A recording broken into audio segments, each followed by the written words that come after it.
तालियां बजा सकते हैं। KHS Machines Nigeria Limited, Mr. Dipendra Walia, Dr. Lagos Free Zone, Mr. Dinesh Rathi, Dilis Investment Limited, Chigozi Henry, Tower Alloy, Sanish Matthew, और बाकी के जो स्पॉन्सर्स हैं उनके लिए मैं आपको अगली बार अभी अनाउंस कर देना हूँ। तो ladies and gentleman, court drama खत्म हो गया। अभी दुनिया का सबसे मुश्किल काम जो है वो होता है किसी को हंसाना, राइट? रुलाने में तो हम सब शेर हैं, right? Now I'm going to invite on stage जो कि आप सबके सामने एक बढ़िया सा स्टैंड अप कॉमेडी लेकर आ रहे हैं। Her name is Mrs. Neha Manu Jha. Please give a huge round of applause for Neha Manu Jha.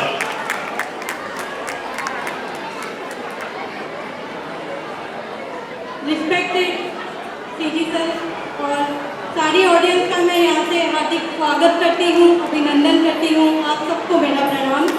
मेरा नाम नेहा मनु झा है और आज मैं जिस टॉपिक पे बात करने के लिए आई हूँ, स्टैंड अप कॉमेडी तो नहीं, लेकिन हाँ पिछले 12 साल से शादी के नाम पे जो मेरे साथ कॉमेडी हो रखी है, मैं आप लोगों से वो साझा करने आई हूँ। उम्मीद करती हूँ आपको पसंद है। हमारी इंडियन सोसाइटी में सबसे मुश्किल काम होता है किसी की शादी करना या करवाना, किसी की शादी करना या करवाना।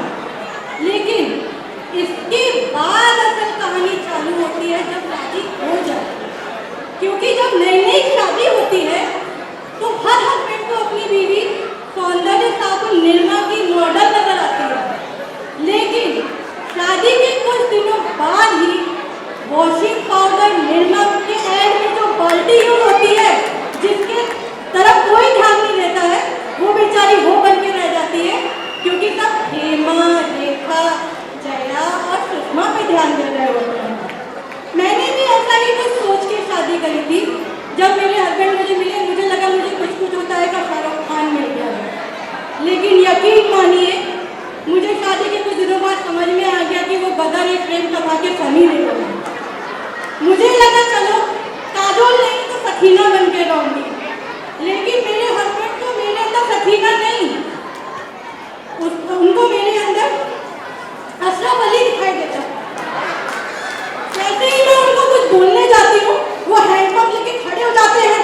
अशरफ अली, मैंने जो कहा वो जिंदाबाद था, जिंदाबाद है और जिंदाबाद रहेगा।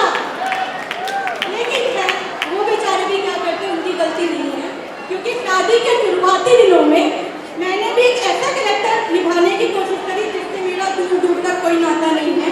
वो है विवाह मूवी की पूनम का।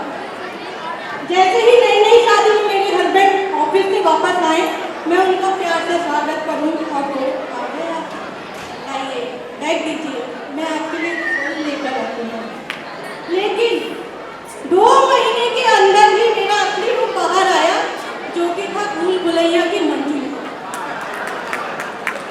अब जैसे ही वो ऑफिस से आते हैं, मैं उनको देख के बोलती हूँ, आमी राजा को मार दो, आम तुझे तुम्हारा छुन छुन छुन छुन, तुझे तुम्हारा छुन छुन छुन छुन छुन।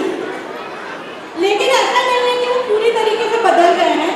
मेरे हस्बैंड पहले भी मेरे लिए गाना गाया करते थे, आज भी गाते हैं, बस गाना चेंज हुआ है। पहले वो गाते थे पल पल दिल के पास तुम रहती हो, अब वो जैसे ही सुबह उठ के मुझे देखते हैं, वो बोलते हैं गाड़ी वाला आया घर से कचरा निकाल, गाड़ी वाला आया घर से कचरा निकाल, गीले के लिए हरा, सूखे के लिए नीला।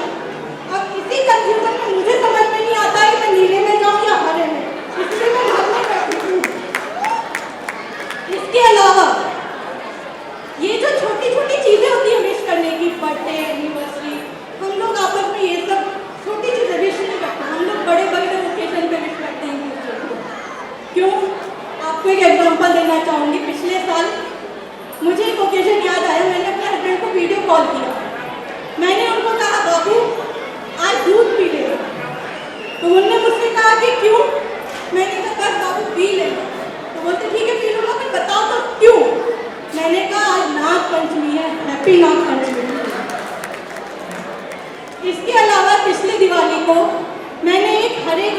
सूट पहना, एकदम चमचमाता हुआ।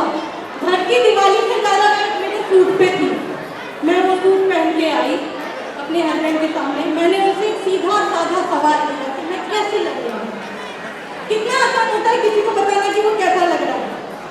मेरे हस्बैंड ने मुझे बोला अच्छी लग रही है, बस तुम अपनी नाक लाल कर लो, बिल्कुल तोता लगोगे। उस पर मैंने उन्हें जवाब दिया कि हाँ सही बात है, मैं तोता तो हूँ, लेकिन जब मैं भेद बदल कर गुटर करके तुम्हारे जैसा सफ़ेद सफ़ेद कबूतर फंसा रही थी, तब तुम्हारी इंटेलिजेंस की कहाँ चली गई थी। तो उन्होंने मुझे कोई जवाब नहीं दिया। आज इंडिया में हर हस्बैंड अपनी पत्नी को ये जरूर बोलता है कि मैं तुम्हें पलकों पे बिठा के रखूंगा। यकीन मानिए उसकी जो पलकें होती हैं वो 8 बाय 10 के किचन के बराबर होती है। वो आपको वहाँ बैठाने की बात कर रहे होते हैं। लेकिन उस मामले में मैं लकी निकली क्योंकि मुझे पलकों में बैठना आता ही नहीं था। इसलिए मैंने शादी के 1.5 साल 2 साल पहले हस्बैंड को पलकों में बैठा के रखा। उसके बाद मैंने धीरे धीरे उनकी पलकों में बैठना, यानी कि किचन में 8 बाय 10 के किचन में बैठना स्टार्ट किया। जब पहली बार मैंने अपने हस्बैंड को अपने पिताजी से, पापा से इंट्रोड्यूस करवाया, तो पापा ने मुझसे पूछा कि बेटा तुम्हें कोई लड़का पसंद है तो बताओ। मैंने कहा हाँ है।